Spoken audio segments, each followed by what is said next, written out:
Media জগতের লোক এখন এই যে সেন্টারিং এর কাজ করতেছে। দেখেন দর্শক, আসলে রহস্যটা কি সেটা আসলে ভাইয়ের কাছ থেকে জানবো।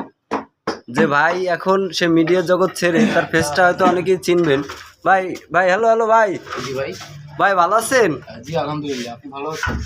হ্যাঁ ভাই, আপনার নামটা তো আসলে আমার পরিচিত। আপনার তো ইউটিউবে দেখলাম অনেক ভিউ, মিলিয়ন। জি। আপনার নাম তো আপন ভাই, তাই তো? জি এসএম আপন। এস এম আপন ভাই। তো আপনি দেখতেছি যে সেন্টারিং এর কাজ করতেছেন ভাই। হ্যাঁ, আসলে রহস্যটা কি একটু বলবেন প্লিজ ভাই আমাদেরকে?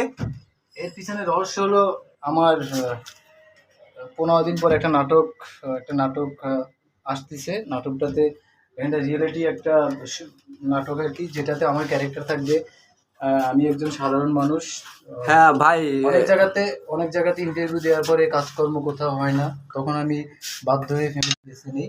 তো আসলে এই বিষয়ে আমার কোনো অভিজ্ঞতা নাই, তাই আমি আজকে আসছি যে আসলে মূলত যখন আমি নাটকে শুট করবো তখন পারবো কিনা, এর জন্য আজকে এই যে আমাদের এক কন্ট্রাক্টর আছে বাদশা, ওনার সাথে মূলত আজকে আসছি। যেহেতু আমার প্র্যাকটিক্যালি নাটকে তো বুঝেন যে নাটকে ভাই আসলে আপনার কাছে আসলে মলম নাই, যেটা আসলে নোট যাকে বলে সেটা নাই আর কি। এর জন্য আর কি আপনার অর্থ জোগানোর জন্য না, আসলে মিডিয়া জগতের টাকায় শান্তি নাই, সেটার জন্য কি সেন্টারের কাছে টাকায় শান্তি নেই।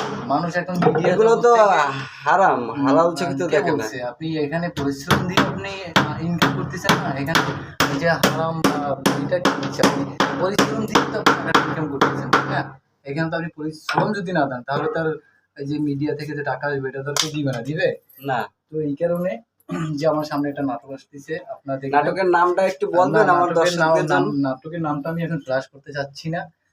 আমার ফেসবুক টার্মিনালে আমি যখন নাটকের কাজ শুরু হবে, শুটিং বিনোদন ভাই বাদশা কাকা, আসলে ভাই আপনার সাথে কতদিন ধরে কাজ করতেছে? আজকে প্রথম আসছেন আপনি এই জগতে, সেন্টারিং এর কাজ করতেছেন আজকে নতুন? আমি কি বললাম, কারণ নাটকের এগুলো আপনার একটা পার্ট, এই জন্য প্রশিক্ষণের জন্য। কারণ হুট করে আমি আইসা তো তখন পারবো না, জানবো না, তখন একটা শর্ট বারবার নিতে হবে। ও আচ্ছা আচ্ছা, এই রহস্য।